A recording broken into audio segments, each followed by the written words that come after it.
E hoje eu quero pensar na ressurreição de Jesus, mas de uma maneira diferente de que a gente está acostumado a refletir no dia da Páscoa. A gente sempre volta para o texto da ressurreição, e a gente pode voltar lá para a Páscoa, Eduardo. A gente sempre pensa no tema da ressurreição, olhando muitas vezes como o capítulo final de um enredo que começa com o nascimento de Jesus, passa pela crucificação, pela chamada pelos discípulos, pela crucificação e depois a ressurreição. A gente sempre olha para a ressurreição dentro desse espectro da revelação de Jesus na terra, da manifestação de Jesus como homem. E é como se a ressurreição fechasse um quadro, entende? Você está montando um enredo, está montando um cenário, e a ressurreição fecha um quadro. Enquanto, na verdade, ela tem sim esse papel, a ressurreição ela fecha sim o enredo da manifestação de Jesus aqui na terra, mas ela, ao mesmo tempo, ela é uma peça de transição. A ressurreição ela abre portas para um novo ciclo. A ressurreição ela abre portas para um novo tempo, para uma nova história, para uma nova possibilidade. E por isso, hoje, ao meditar na ressurreição, nós vamos sair um pouquinho dos textos tradicionais da ressurreição, e eu quero que você vá comigo a uma Páscoa diferente. Há uma Páscoa que pode se realizar hoje, para mim e para você, que já se realizou na vida de muitos aqui.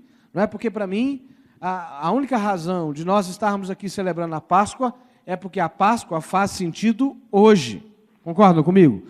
Quantos veem muito sentido na Páscoa para hoje, para esse momento que nós vivemos? Então, a Páscoa é para agora. Ela é um ato histórico, ela é um evento histórico encenado na história da humanidade, mas ela faz sentido hoje. Atos 9, a partir do verso 1, diz assim: Saulo, respirando ainda ameaças e morte contra os discípulos do Senhor, dirigiu-se ao sumo sacerdote e lhe pediu cartas para as sinagogas de Damasco, a fim de que, caso achasse alguns que eram do caminho, assim homens como mulheres, os levassem presos para Jerusalém. Seguindo ele estrada fora, ao aproximar-se de Damasco, subitamente uma luz do céu brilhou ao seu redor, e caindo por terra, ouviu uma voz que lhe dizia: Saulo, Saulo, por que me persegues? Ele perguntou: Quem és tu, Senhor? E a resposta foi: Eu sou Jesus, a quem tu persegues. Mas levanta-te, entra na cidade, onde te dirão o que te convém fazer. Os seus companheiros de viagem pararam emudecidos, ouvindo a voz, mas contudo não vendo ninguém. Então se levantou Saulo da terra, e abrindo os olhos, nada podia ver, e guiando pela mão, levaram-no para Damasco.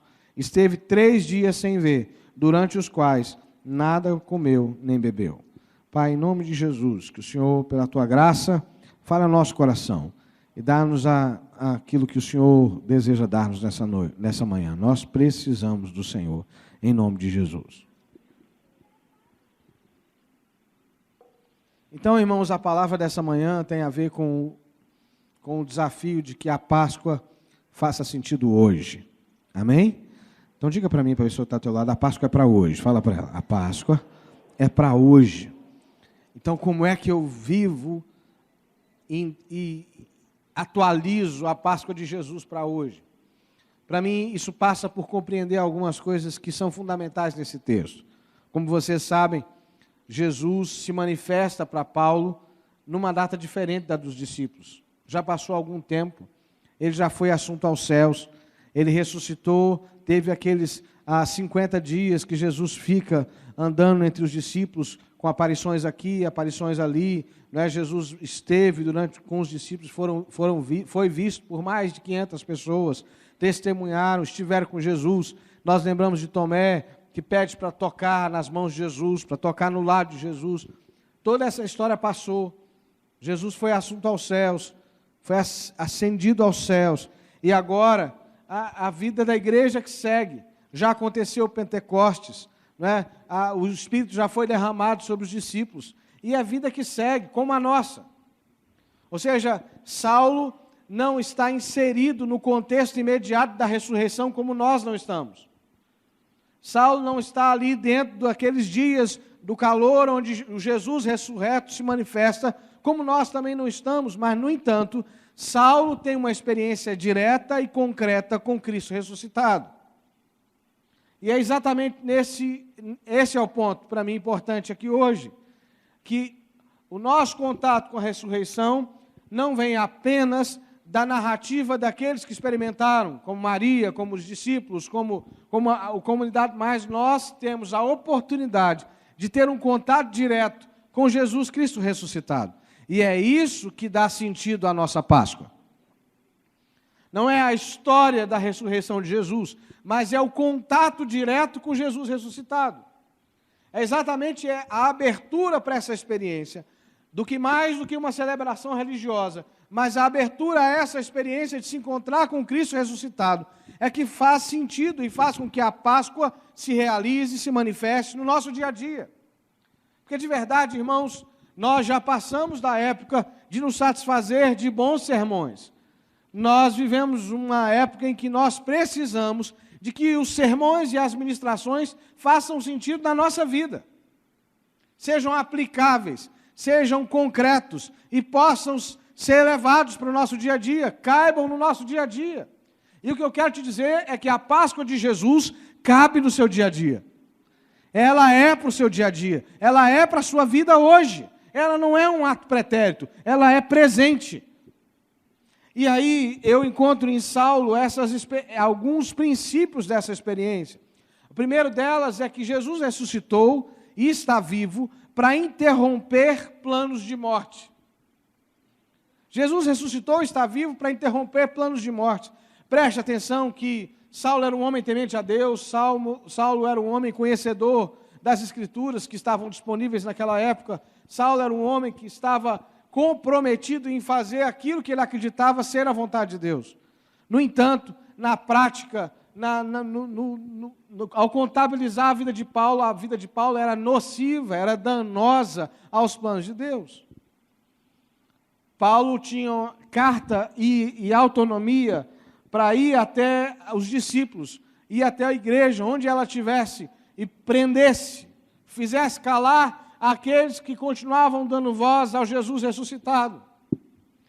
Paulo recebe carta das autoridades de Israel para prender cristãos. E, se for preciso, como ele consentiu na morte de Estevão, testemunhar e garantir que cristãos que trouxessem problemas fossem mortos. E aí o próprio Cristo, o próprio Jesus, como ele vem fazendo nos últimos dias, ele se manifestou a Paulo e a Saulo naquele momento, dizendo: Saulo, Saulo, por que me persegues? E a primeira coisa que ele diz é: quem é o Senhor? Quem é o Senhor que eu estou perseguindo? E Jesus responde: eu sou Jesus, a quem você persegue. E é interessante que, nessa hora, o texto diz que Saulo caiu ao chão e ficou cego. Ele cai ao chão diante da luz e do barulho da voz de Deus e fica cego. E perde a capacidade de enxergar com seus próprios olhos a realidade que está cercado. E naquela mesma hora, aquele plano de morte que estava estabelecido para aquele tempo é interrompido. Nós vamos ver que Saulo recebe uma direção nova de Deus.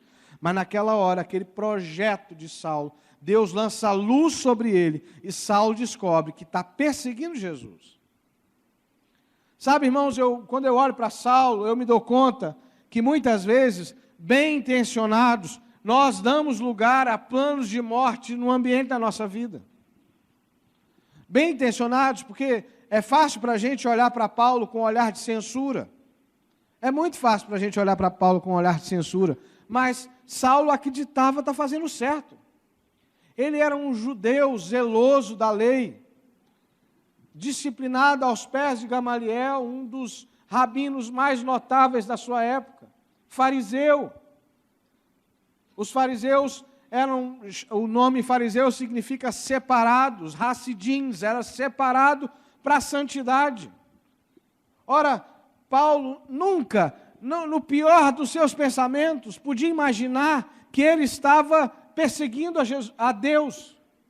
Porque para ele, Jesus, que se manifestou nessa terra, era um perturbador da ordem. era mais um candidato a Messias, como tantos outros que apareceram na época de Jesus.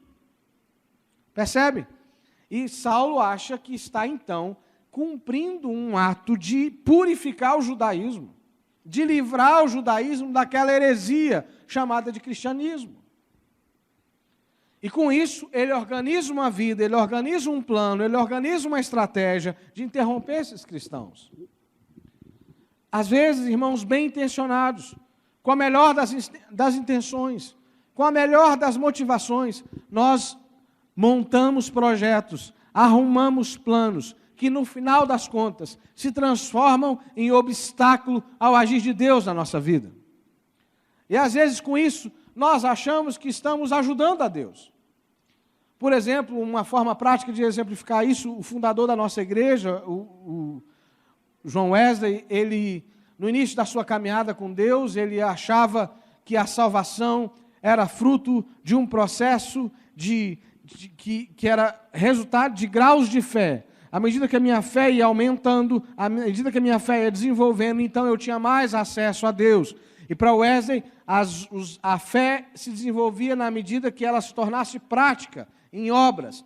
Então, ele entende, ele desenvolve a disciplina de oração, ele desenvolve a disciplina da leitura da Bíblia, ele desenvolve a disciplina de ajudar aos pobres, não como consequência, mas quase que como meio para desenvolver a salvação.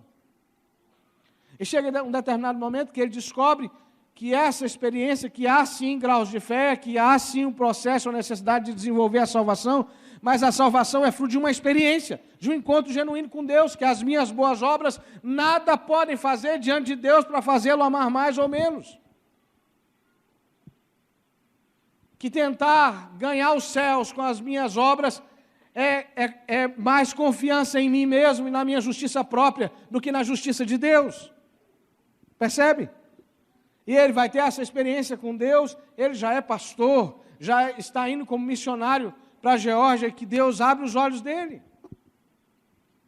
Eu poderia citar Lutero também, como um reformador da igreja, que se dá conta da fragilidade da sua experiência com Deus, quando ele começa a ler as Escrituras e meditar na precariedade das suas obras para poder alcançar a salvação.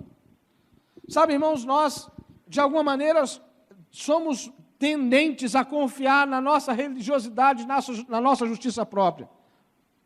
E na maioria das vezes, a nossa religiosidade, a nossa justiça própria nos leva a caminhos de morte, porque ela nos coloca no lugar de Deus, ela nos coloca no lugar que só Deus pode ocupar, e com isso, acaba nos impedindo de perceber o que Deus está fazendo, porque na maioria das vezes, o agir de Deus não cabe nas nossas formas, na maioria das vezes, o agir de Deus não combina com as nossas expectativas. Por que vocês acham que toda uma comunidade de Israel não conseguiu reconhecer Jesus como Messias? Será que eles foram tão ruins assim, tão incrédulos assim? Ou porque Jesus não parecia nada com a expectativa que eles tinham formado de Messias? A história hoje não é diferente. Os planos de Deus continuam acontecendo de maneira improvável, de maneira incomum. Deus continua se manifestando, se revelando e nos chamando à vida de uma maneira diferente. Mas nós nos acostumamos com uma determinada forma, nós nos acostumamos com uma determinada maneira, e nós às vezes resistimos ao agir de Deus, porque não queremos ouvir essa voz que soa de diferente para nós. É interessante que, se você olhar a narrativa, os amigos de Paulo que estavam com ele, dizem que o barulho era um barulho de trovão. E por que era fácil dizer que era trovão? Porque trovão eles já conheciam o barulho. Então, como eles não conseguiam discernir o ruído que acontecia ao redor deles, é um trovão. Sabe quando você está num lugar que você não conhece, quem já dormiu numa roça, num lugar estranho, e que de repente todos os barulhos aparecem para você assim, não é? Você ouve alguém anda na casa, lembra? Mais antigamente, naquelas casas de assoalho de madeira, que você anda e cada pisada faz um barulho característico, né? Quem lembra da infância que foi dormir numa fazenda, num lugar assim, e o vento, as madeiras e tal, e aí você vai, a gente pequeno, vai pedir socorro aos pais, diz, não, é só o vento, é só o mato fazendo barulho, é só a porta que está rangendo. Para quem já está acostumado, é um barulho conhecido. É fácil alinhar o novo de Deus com coisas que eu já conheço. Não sei se eu estou conseguindo ser claro aqui. É um trovão. É um trovão. Enquanto, na verdade, era o Todo-Poderoso que estava falando com Saulo ali. Mas os amigos dele só reconheceram a voz de um trovão. Mas é muito interessante, então, ver Paulo, que é Saulo aqui. Quando Jesus diz, eu sou Jesus a quem você persegue, ele não tem dúvida. Ele reconhece, ele nunca tinha estado com Jesus, mas ele reconhece a voz de Jesus. A voz de Jesus testifica no espírito dele. E Paulo, depois desse relato, tem certeza que viu Jesus. Tanto que ele vai usar disso como argumento para se tornar apóstolo. Porque havia um acordo entre os apóstolos que só quem tinha convivido com Jesus podia ser chamado de apóstolo. Paulo diz assim, pois eu vi Jesus também. Eu vi face a face. Eu sou um apóstolo fora de tempo, mas sou, porque Cristo me fez apóstolo, eu o vi pessoalmente. Percebe? O Jesus, a Páscoa faz sentido para nós quando a gente permite que a voz de Jesus seja conhecida como tal e interrompa projetos que não estão no coração de Deus para nós. Enquanto a voz de Jesus é apenas um trovão, a Páscoa será uma história do passado. Mas quando a voz de Jesus é uma voz inconfundível, pessoal, que toca a minha vida, que mexe com os meus planos, que mexe com a minha estrutura, que denuncia os meus pecados, que diz para mim que eu preciso mudança de vida, então eu estou vivendo a Páscoa. Então Jesus ressuscitado continua vivo sim para mim também. Amém, irmãos? Vocês estão me entendendo? Não faz sentido celebrar a Páscoa se a voz de Jesus hoje for apenas um trovão para nós. Ela precisa ser próxima de nós, precisa gerar mudança, precisa haver lugar para deixar que Jesus cumpra os seus efeitos na nossa vida. A segunda coisa é que Paulo, quando ouve Jesus, e me chama muita atenção o fato de que ele não questiona, ele fica cego, não há como negar aquela situação, não é? Olha, os olhos que te guiaram até aqui não vão poder te ajudar, a visão que você teve da vida até aqui não vão poder te ajudar, você precisa de novos olhos, e por isso ele fica cego. Porque quando Jesus interrompe um projeto de morte na nossa vida, a gente precisa, como diz Paulo mesmo lá na frente, ele vai dizer, esquecendo das coisas que para trás ficaram, nós avançamos para aquelas que diante de nós estão. Jesus diz assim, olha, vá para a rua direita em Damasco, e lá você vai receber uma visita de um moço chamado Ananias, que vai orar para você e te dizer o que fazer. O que acontece aqui, irmãos? Saulo tinha uma direção, Saulo tinha um propósito, Saulo tinha um plano, mas Jesus vem, intervém, o Jesus ressuscitado, o Jesus da Páscoa vem, intervém e dá uma direção nova para Saulo. A Páscoa vai fazer sentido para mim e vai deixar de ser uma experiência pretérita, não é? Passada, quando o Jesus vivo e ressuscitado, e não o Jesus da manjedoura ou da cruz, estereotipado nos quadros, nas imagens, ou onde você quiser, ou no seu inconsciente, mas o Jesus vivo, que está aqui vivo e ressuscitado, tiver a liberdade de dar uma direção nova para você. Quando Jesus tem essa liberdade de dizer assim, Saulo, o jeito que você está se comportando, está levando sua vida para a miséria. Eu não te chamei para isso. Olha, vá à rua direita, você vai encontrar lá um homem chamado Ananias, e lá você vai saber o que fazer. Você sabe que isso tem acontecido hoje. Eu já contei aqui, na semana passada o doutor Elias Dantas esteve aqui, contou para a gente várias histórias. Jesus, pessoalmente, não sei se você tem noção disso, mas muitas pessoas não conhecem Jesus como nós conhecemos. Em alguns lugares do Oriente Médio, a história sobre Jesus não é uma coisa tão natural como é para nós aqui. O Bruno mesmo, missionário nosso aqui, que está lá na Tailândia, ele disse que quando chegou na comunidade que ele trabalhava, hoje eles mudaram, estão morando numa cidade grande, estão morando em Bangkok, mas ele chegou a morar numa vilazinha pequena. Ele perguntava às pessoas se elas conheciam Jesus, e elas diziam assim, não, ele não mora nessa vila aqui não, deve ser na outra. Não é? A gente, porque vive no Ocidente, o Ocidente foi todo cristianizado, a gente tem uma ideia de que o mundo inteiro tem a mesma perspectiva de Jesus. Eu conheci um pastor da Algéria, conversei com ele e perguntei a ele como é que era o crescimento da igreja lá, como é que explicava. Ele é um pastor numa cidade que não se pode falar de Jesus, não pode pregar o evangelho de Jesus, e ele tem uma igreja do tamanho da nossa, ou maior do que a nossa, numa cidade como essa. E eu perguntei a ele, como é que acontece? Ele disse assim, as pessoas têm sonho com Jesus. Elas sonham com Jesus. E no sonho Jesus fala para elas virem até aqui. Elas não conhecem Jesus. E elas chegam na igreja dizendo assim, eu sonhei com um moço, eu vi um moço chamado Jesus. Ele disse que era para eu vir aqui, e vocês iam me contar o que eu devia fazer. E tem milhares e milhares de vidas se convertendo a Jesus no Oriente Médio hoje. Porque lugares onde a igreja não pode pregar, o próprio Jesus, vivo e ressuscitado, está se manifestando. Se você tem dificuldade de crer nisso, está aqui a história de Saulo para não deixar mentir. Se Saulo pode ver, por que outros não podem? E hoje ainda, muitas pessoas, e elas chegam lá sem saber quem é Jesus. Sem nunca ter ouvido uma história, uma linha, nada sobre Jesus. Elas dizem, um homem chamado Jesus falou que era para eu vir aqui, que vocês iam me dizer o que eu preciso ouvir. Sabe, irmãos, essa Páscoa é a Páscoa que faz sentido para nós.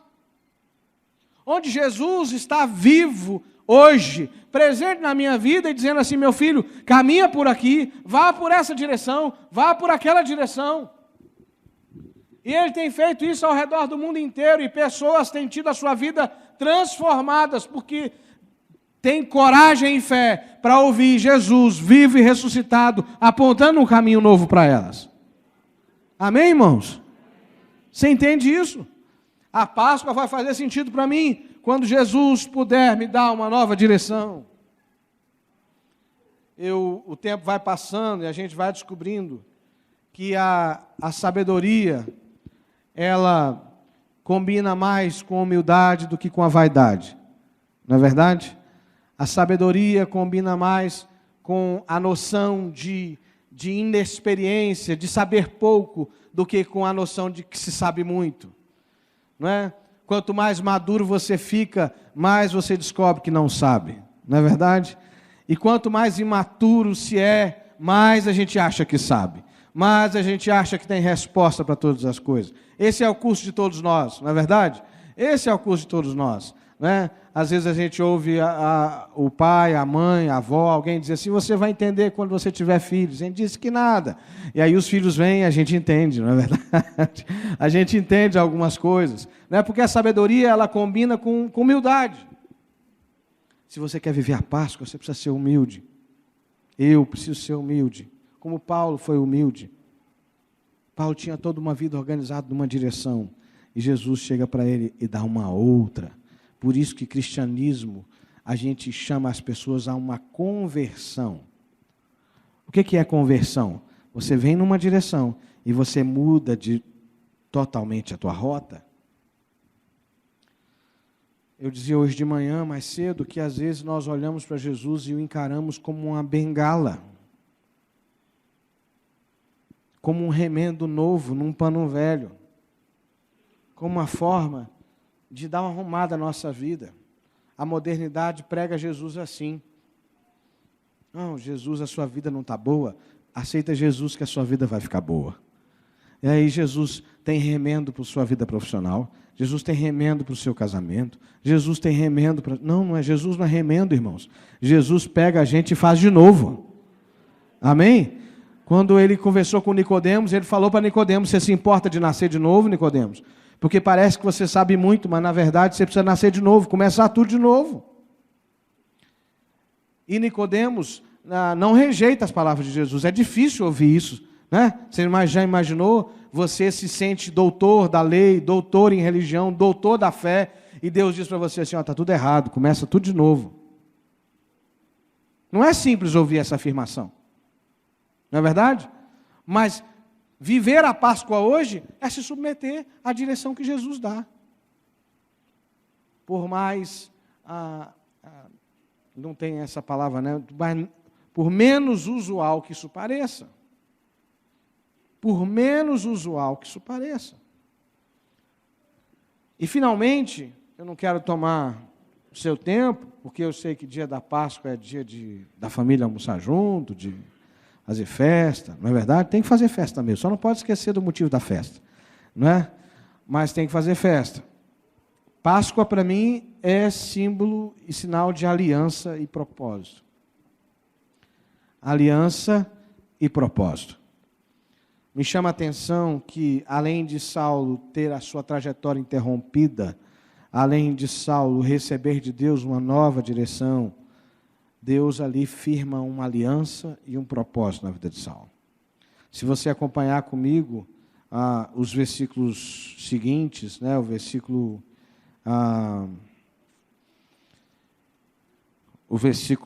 a partir do versículo 17, né, diz assim, então Ananias foi, entrando na casa, impôs as mãos sobre ele, dizendo, Saulo, irmão, o Senhor Jesus enviou a saber, o próprio Jesus que te apareceu no caminho, por onde vinhas, para que recuperes a vista e fiques cheio do Espírito Santo. Imediatamente lhe caíram dos olhos como que umas escamas e tornou a ver. A seguir, levantou-se e foi batizado.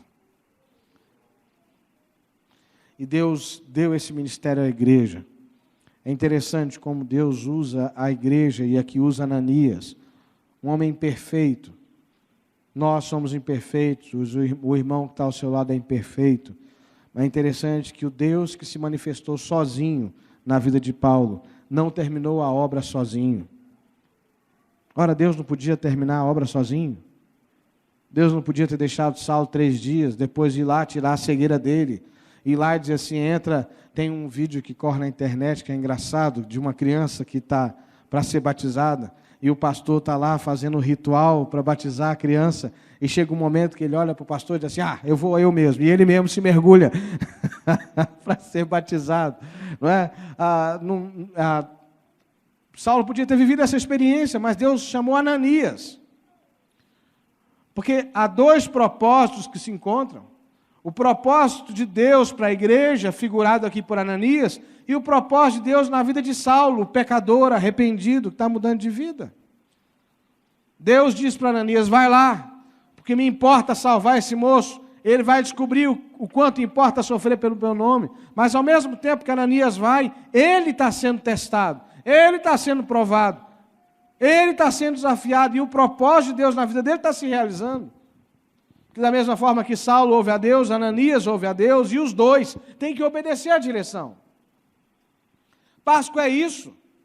Páscoa é esse senso onde nós descobrimos que a nossa vida tem propósito. A nossa vida tem propósito. E há uma porção de gente, milhares e milhares de pessoas com propósito lá fora, que precisam que a igreja cumpra o seu propósito, para que elas vivam o propósito de Deus para a vida delas. Páscoa é tempo disso, onde um perseguidor da igreja se transforma numa testemunha de Jesus Cristo. Onde um homem que estava perdido, fazendo planos de morte, se transforma num defensor dessa fé que ele perseguiu. É isso, é Deus cumprindo o seu propósito na terra. É Deus ativando pessoas para viver o propósito.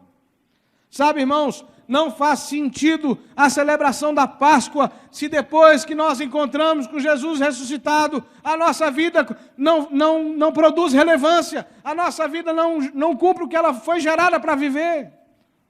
E, por favor, não tenha o ambiente religioso do culto, dos que ministram aqui como padrão. O padrão de relevância não é quem ocupa um lugar de destaque. O padrão de relevância é a marca que você deixa nas pessoas que estão perto de você. não tem a ver com o culto, não tem a ver com isso aqui, não tem a ver com quem está debaixo da atenção de todos. Não, é exatamente o contrário. Não é aqui que eu sou relevante no meu dia a dia, no relacionamento com os meus filhos, no relacionamento com a minha família, no relacionamento com as pessoas que andam comigo. É lá o meu lugar de relevância. É lá que eu cumpro ou não o meu propósito.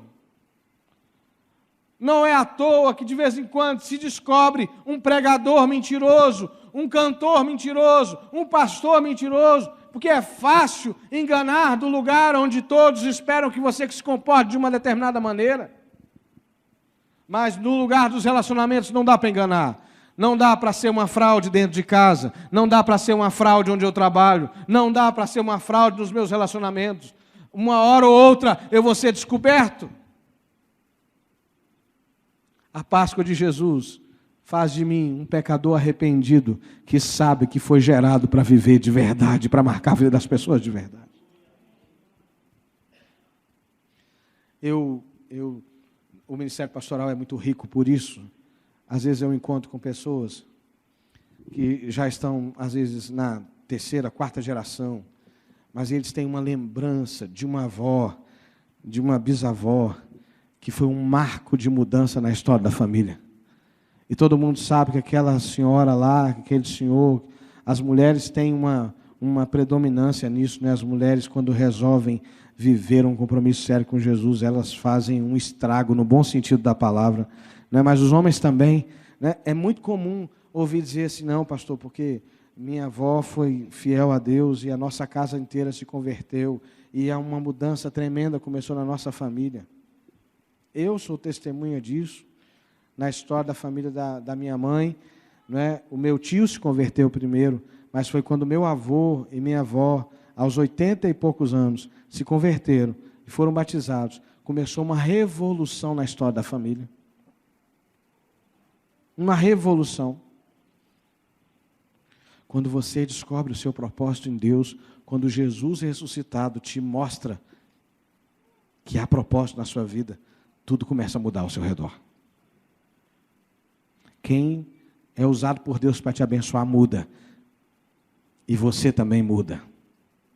Sabe, irmãos, eu sinceramente não tenho mais disposição para rituais que não têm aplicação e sentido na minha vida hoje. E eu acho que esse é um pouco a realidade da nossa geração. Nós lidamos com tantas notícias falsas, não é verdade? A gente lida com tanto fake, é ou não é verdade?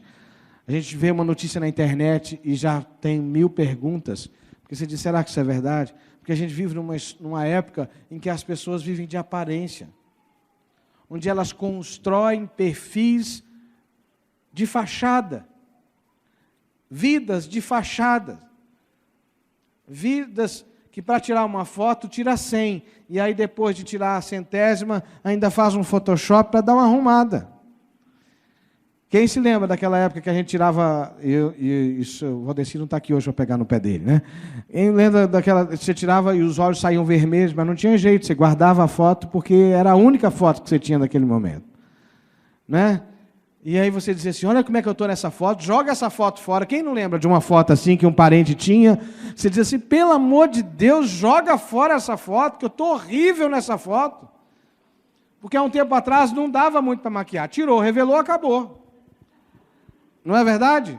E ai de quem ousasse pegar para poder jogar fora. Não, tem que conviver. Uai, vou fazer o quê? É você. Não é assim? Eu já contei aqui, né, uma foto histórica minha aí, que não é minha, está na mão de outra família, né? Que eu estava na adolescência, naquela época de querer deixar o cabelo grande, né? E aí o meu cabelo, para poder ficar direito, eu tinha que ir lá, escovava, secava, para poder ficar direito. Só que eu ia de bicicleta para a igreja. E chegava na igreja, eu não me conferia no espelho, né? Tem uma foto que eu estou parecendo um dos Jackson's 5, que meu cabelo está assim, né? Fez um negócio por causa do vento. E alguém me mostrou, eu tentei tirar a foto dele, mas não consegui. Não consegui. Sabe? A Páscoa de Jesus para nós hoje, irmãos, é uma Páscoa que toca a nossa vida real. E faz que essa vida seja real e verdadeira. uma coisa boa dessa foto é que diz que eu já tive cabelo um dia. Não é? Na verdade, isso eu tenho que resgatar essa foto para dizer isso. Olha, eu já tive muito cabelo um dia. Entende? Fecha parêntese. Percebe? Interrompe planos de morte. Dá uma nova direção. E faz com que a minha vida tenha propósito.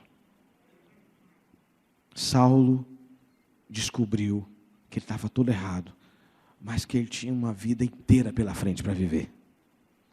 Ele tinha uma vida fantástica para viver.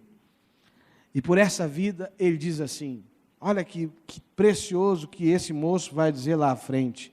Né? Eduardo podia me ajudar, Filipenses 4, e eu termino com isso. Né? Filipenses, capítulo 4. Deixa eu ver se eu estou... 4:12. A partir do versículo 10. 4:10. Alegrei-me sobremaneira. Vamos ficar em pé? Aí você diz assim, o pastor está acabando de verdade. Alegrei-me sobremaneira no Senhor. Porque agora, uma vez mais, renovasse a meu favor o vosso cuidado, o qual também já tinhais antes, mas os faltava a oportunidade. Digo isto não por causa da pobreza, porque eu aprendi a viver contente em toda e qualquer situação.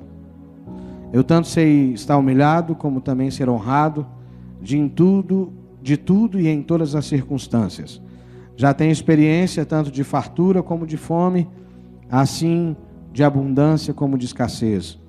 Tudo posso naquele que me fortalece. Você pode dizer comigo? Tudo posso naquele que me fortalece.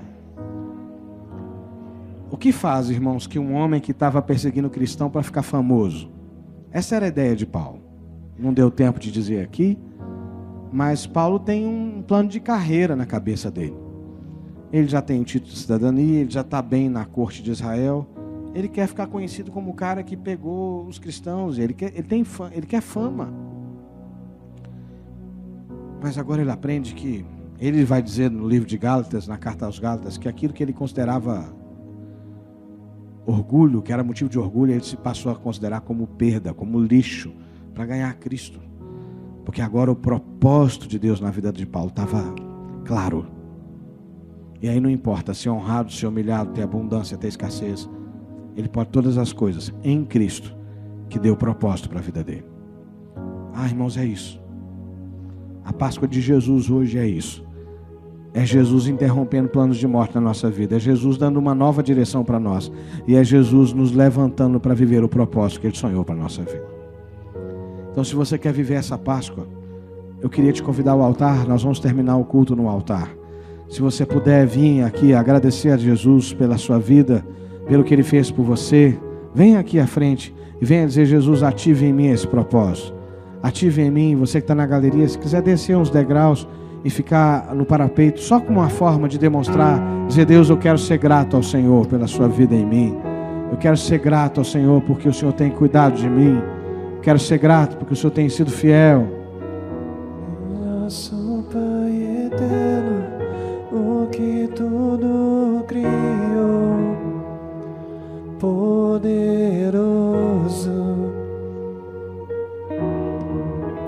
foi pelo Espírito que o Verbo se encarnou, Jesus o Cristo.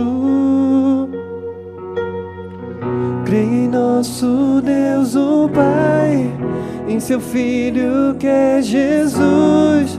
Creio no Espírito Santo, no Deus que é três em um. Na ressurreição eu creio, que ao lar nos levará. Creio no nome de Jesus Cristo. Meu Deus, nós não estamos aqui por acaso. Esse povo que está aqui é um povo que te ama, é um povo que tem ouvido a tua voz, que é extremamente grato ao Senhor, porque o Senhor nos salvou, o Senhor nos redimiu.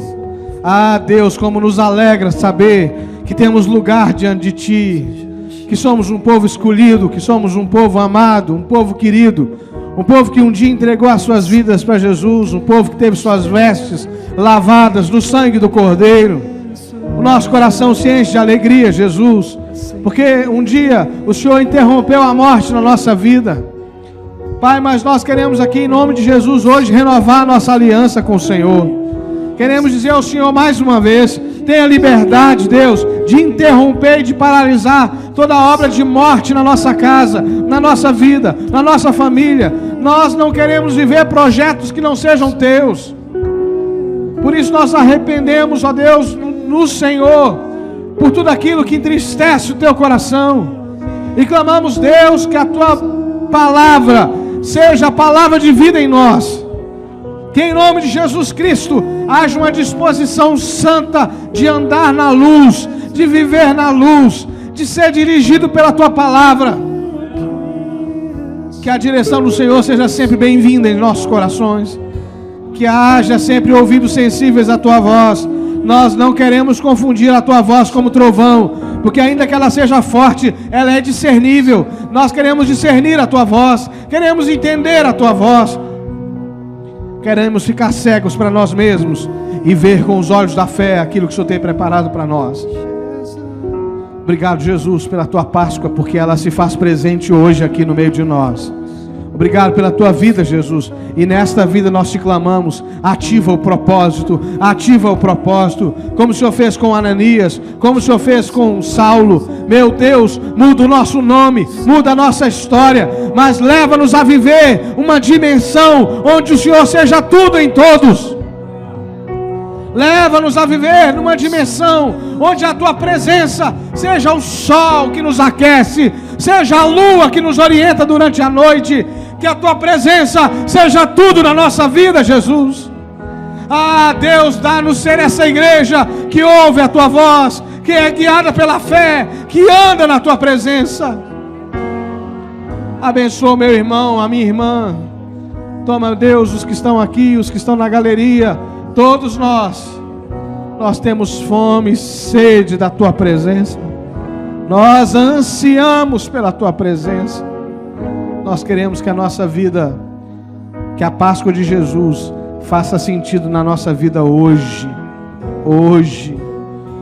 Eu queria pedir ao Senhor Jesus, o Senhor que está aqui nesse lugar, não por força da minha oração, mas porque o Senhor está aqui, que o Senhor se manifeste aos meus irmãos e às minhas irmãs. Meu Deus, manifeste-se aos meus irmãos e às minhas irmãs, que eles possam perceber o teu toque nessa hora, que eles possam perceber a tua presença nessa hora, inspirando, direcionando a vida de cada um deles. Obrigado, Jesus, pela tua vida. Obrigado pela tua graça. Em nome de Jesus. Amém.